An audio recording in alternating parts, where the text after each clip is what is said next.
दास जी महाराज जी का जन्म 8 सितंबर 1951 को गांव धनाना, जिला सोनीपत, हरियाणा में एक किसान परिवार में हुआ। पढ़ाई पूरी करके हरियाणा प्रांत में सिंचाई विभाग में जूनियर इंजीनियर की पोस्ट पर 18 वर्ष कार्यरत रहे। सन 1988 में परम संत रामदेवानंद जी महाराज जी से दीक्षा प्राप्त की तथा तन मन से सक्रिय होकर स्वामी रामदेवानंद जी द्वारा बताए भक्ति मार्ग से साधना की तथा परमात्मा का साक्षात्कार किया। संत रामपाल दास जी महाराज को नाम दीक्षा 17 फरवरी 1988 को फाल्गुन महीने की अमावस्या को रात्रि में प्राप्त हुई। उस समय संत रामपाल जी महाराज जी की आयु 37 वर्ष थी। उपदेश दिवस अर्थात दीक्षा दिवस को संत मत में उपदेशी भक्त का आध्यात्मिक जन्मदिन माना जाता है। जगत गुरु तत्वदर्शी संत रामपाल जी महाराज जी की गुरु प्रणाली जो कबीर साहिब जी से शुरू होते हुए संत गरीबदास जी महाराज जी छुड़ानी हरियाणा वाले से होते हुए संत शीतल दास जी महाराज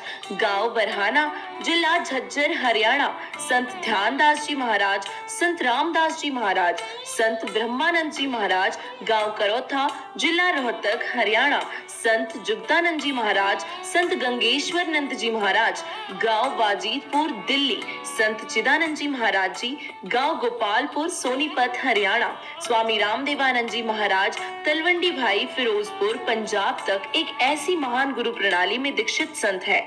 जगत गुरु तत्वदर्शी संत रामपाल जी महाराज जी जो आज पूरे भक्त समाज को शास्त्र अनुकूल ज्ञान देकर मोक्ष प्रदान कर रहे हैं। उपरोक्त विवरण श्री नॉस्ट्रेडमस जी की उस भविष्यवाणी से पूर्ण मेल खाता है जो पृष्ठ संख्या 44 और 45 पर लिखी है। जिस समय उस तत्वदृष्टा सायरन का आध्यात्मिक जन्म होगा उस दिन अंधेरी अमावस्या होगी। उस समय उस विश्व नेता की आयु 16, 20, 25 वर्ष नहीं होगी। वह तरुण नहीं होगा बल्कि वह प्रौढ़ होगा और वह 50 और 60 वर्ष के बीच की उम्र में संसार में प्रसिद्ध होगा। वह सन 2006 होगा। सन 1993 में स्वामी रामदेवानंद जी महाराज जी ने आपको सत्संग करने की आज्ञा दी तथा सन 1994 में नामदान करने की आज्ञा प्रदान की। भक्ति मार्ग में लीन होने के कारण जेई की पोस्ट से त्याग पत्र दे दिया जो हरियाणा सरकार द्वारा 16/5/2000 को पत्र क्रमांक 34923500 तिथि 16/5/2000 के तहत स्वीकृत है।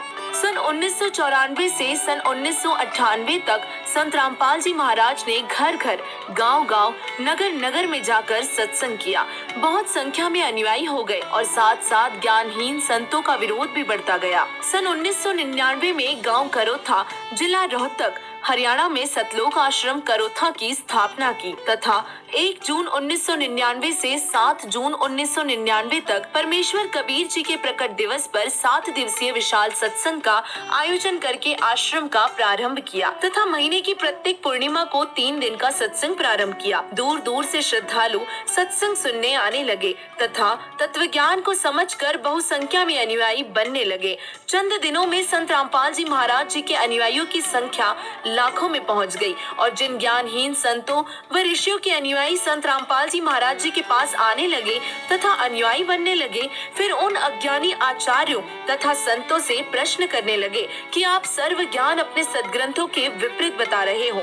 यजुर्वेद अध्याय 8 मंत्र 13 में लिखा है कि पूर्ण परमात्मा अपने भक्त के सर्व अपराध अर्थात पाप नाश कर देता है। आपकी पुस्तक जो हमने खरीदी है उसमें लिखा है कि परमात्मा अपने भक्त के पाप क्षमा अर्थात नाश नहीं करता। आपकी पुस्तक सत्यार्थ प्रकाश समोल्लास 7 में लिखा है कि सूर्य पर पृथ्वी की तरह मनुष्य तथा अन्य प्राणी वास करते हैं और इसी प्रकार पृथ्वी की तरह सर्व पदार्थ है, बाग बगीचे, नदी, झरने आदि। क्या ये संभव है? पवित्र यजुर्वेद अध्याय 5 मंत्र 1 में लिखा है कि परमात्मा सह शरीर है। विष्णुवेद त्वा सोमस्य तनुरसी, इस मंत्र में 2 बार गवाही दी है कि परमेश्वर सह शरीर है। उस अमर पुरुष परमात्मा का सर्व के पालन करने के लिए शरीर है, अर्थात परमात्मा जब अपने भक्तों को तत्व ज्ञान समझाने के लिए कुछ समय अतिथि रूप में संसार में आता है तो वो अपने वास्तविक तेजोमय शरीर पर हल्के तेज पुंज का शरीर ओढ़ कर आता है और इसीलिए उपरोक्त मंत्र में 2 बार प्रमाण दिया है। और इस तरह के तर्क से निरुत्तर होकर अपने अज्ञान का पर्दाफाश होने के भय से उन अज्ञानी संतों, महंतों व आचार्यों ने सतलोक आश्रम करोथा के आसपास के गांवों में संत रामपाल जी महाराज को बदनाम करने के लिए दुष्प्रचार करना प्रारंभ कर दिया तथा 12/7/2006 को संत रामपाल जी महाराज जी को जान से मारने तथा आश्रम को नष्ट करने के लिए आप तथा अपने अनुयायियों से सतलोक आश्रम पर आक्रमण करवाया। पुलिस ने रोकने की कोशिश की, जिस कारण से कुछ उपद्रवकारी चोटिल हो गए और सरकार ने सतलोक आश्रम को अपने अधीन कर लिया तथा संत रामपाल जी महाराज व उनके कुछ अनुयायियों पर झूठा केस बनाकर जेल में डाल दिया। और इस प्रकार 2006 में संत रामपाल जी महाराज विख्यात हुए। भले ही अनजानों ने झूठे आरोप लगाकर संत को प्रसिद्ध किया, परंतु संत निर्दोष है। नोस्ट्राडामस जी की भविष्यवाणी को पढ़कर सोचेंगे कि संत रामपाल जी महाराज जी को इतना बदनाम कर दिया है, कैसे संभव होगा कि वे विश्व को ज्ञान प्रचार करेंगे। तो उनसे प्रार्थना है कि परमात्मा पल में परिस्थिति बदल सकता है। कबीर साहिब से सब होत है, बंदे से कुछ नाई, राई से पर्वत करे, पर्वत से फिर राई। परमेश्वर कबीर जी ने अपने बच्चों के उद्धार के लिए शीघ्र ही समाज को तत्व ज्ञान द्वारा वास्तविकता से परिचित करवाएंगे। फिर पूरा विश्व संत रामपाल जी महाराज जी के ज्ञान का लोहा मानेगा। संत रामपाल जी महाराज जी ने सन 2003 से अखबारों व टीवी चैनलों के माध्यम से सद्ज्ञान का प्रचार कर अन्य धर्म गुरुओं से कह रहे हैं कि आपका ज्ञान शास्त्र विरुद्ध, अर्थात आप भक्त समाज को शास्त्र रहित पूजा करवा रहे हैं और दोषी बन रहे हैं। यदि मैं गलत कह रहा हूँ तो इसका जवाब दो। आज तक किसी भी संत ने जवाब देने की हिम्मत नहीं की। संत रामपाल जी महाराज जी को ईसवी संवत सन 2001 में अक्टूबर महीने में प्रथम बृहस्पतिवार को अचानक प्रेरणा हुई कि सर्व धर्म के सदग्रंथों को गहराई से अध्ययन कर, और इस आधार पर सर्वप्रथम श्रीमद् भगवत गीता जी का अध्ययन किया तथा पुस्तक गहरी नजर गीता में की रचना की। और उसी आधार पर सर्वप्रथम राजस्थान प्रांत के जोधपुर शहर में मार्च 2002 में सत्संग प्रारंभ किया। और इसीलिए नोस्ट्राडामस जी ने कहा है कि विश्व धार्मिक हिंदू संत अर्थात साइरन 50 वर्ष की आयु में अर्थात 2001 में ज्ञेय ज्ञाता होकर प्रचार करेगा। संत रामपाल जी महाराज जी का जन्म पवित्र हिंदू धर्म में सन 1951 में 8 सितंबर को गांव धनाना, जिला सोनीपत, प्रांत हरियाणा, भारत में एक किसान परिवार में हुआ। इस प्रकार सन 2001 में संत रामपाल जी महाराज जी की आयु 50 वर्ष बनती है, जो नोस्ट्राडामस के अनुसार खरी है। और इसीलिए वह विश्व धार्मिक नेता संत रामपाल जी महाराज जी ही हैं, जिनकी अध्यक्षता में भारतवर्ष पूरे विश्व पर राज करेगा। पूरे विश्व में एक ही ज्ञान अर्थात भक्ति मार्ग चलेगा, एक ही कानून होगा, कोई दुखी नहीं रहेगा, विश्व में पूर्ण शांति होगी।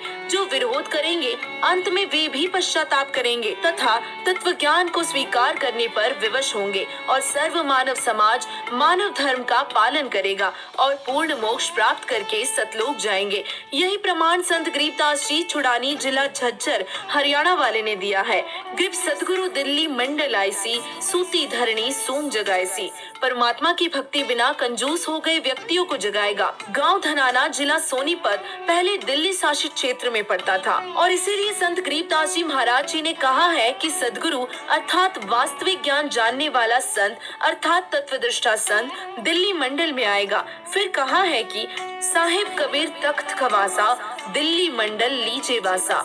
भावार्थ है कि परमेश्वर कबीर बंदी छोड़ के तख्त अर्थात दरबार का खवास, नौकर अर्थात परमेश्वर का नुमाइंदा प्रतिनिधि दिल्ली मंडल में वास करेगा अर्थात वहाँ उत्पन्न होगा। प्रथम अपने हिंदू बंधुओं को तत्व ज्ञान से परिचित करवाएगा और बुद्धिमान हिंदू ऐसे जागेंगे जैसे कोई हड़बड़ा कर जागता है, अर्थात उस संत के द्वारा बताए तत्व ज्ञान को समझकर अविलंब उनकी शरण ग्रहण करेंगे। फिर पूरा विश्व उसी तत्वदर्शी हिंदू संत के ज्ञान को स्वीकार करेगा। और यह भविष्यवाणी श्री नोस्ट्राडामस जी ने भी की है। नोस्ट्राडामस जी ने यह भी लिखा है कि मुझे दुख इस बात का है कि उससे परिचित न होने के कारण मेरा साइरन अर्थात तत्वदृष्टा संत उपेक्षा का पात्र बना है। हे बुद्धिमान मानव, उसकी उपेक्षा न करो। वह तो सिंहासनस्थ करके अर्थात आसन पर बिठाकर आराध्य देव, इष्ट देव रूप में पूजा करने योग्य है। वह हिंदू धार्मिक संत साइरन आदि पुरुष पूर्ण परमात्मा का अनुयायी जगत का तारनहार है। परमेश्वर कबीर जी बंदी छोड़ ने कहा है कि आज 6 दिन 5 गए, सद्गुरु से किया न हेत, अब पछतावा क्या करे जब चिड़िया चुग गई खेत।